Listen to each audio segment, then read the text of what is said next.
Hello and welcome back to Gimbal's Tip of the Week. Today we're talking about cutting cost without cutting quality. I'm Karen Dunn-Skinner. I'm a lawyer and a Lean Six Sigma black belt. I'm also Global Advisor on Legal Process Improvement to the International Institute of Legal Project Management.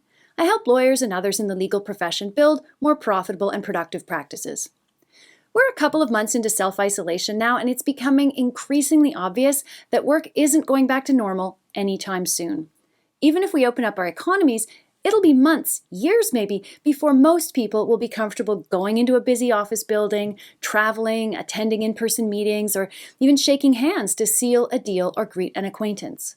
Here in Quebec, we've always greeted everyone with a kiss on both cheeks. We call it les bises. I know we're unlikely ever to go back to that again, and it's part of the warmth and culture of my world, and I will miss it dearly. For many people, lawyers and clients alike, money is tight right now and will stay that way for the foreseeable future. You may have less business, longer collection times, or more pushback on your bills. You need to make sure that every penny counts and that every minute of your time delivers something valuable for your practice, your clients, or you personally. And that last bit is serious. We are all living with disruption and continuous existential dread. It's exhausting. We need to consider our own personal well-being now more than ever before. But that's a subject for an entirely different set of posts. Back to business. To survive, you will need to cut costs and continue to deliver the same high-quality legal work.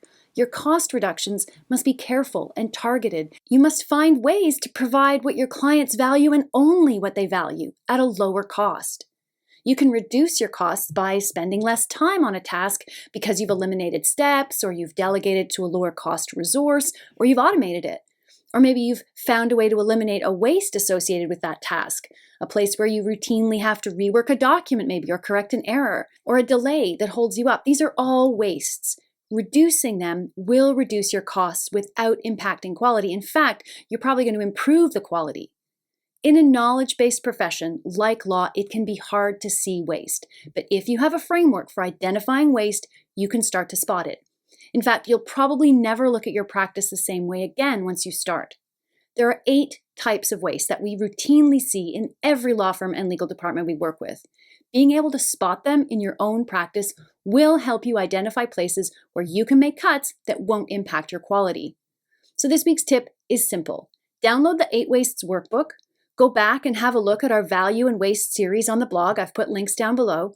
And then sit down with a cup of coffee, the workbook, and your team on video and start brainstorming. Ask your team or yourself if you're working alone, what seems harder than it should? What takes too long? What's frustrating you or them? Record all your wastes and frustrations in the workbook, and when you're done, go back over that list. Pick one thing. Ask yourself what you can do differently to eliminate that one waste or frustration without affecting your quality. We can't control much about the pandemic, but we can control how we work.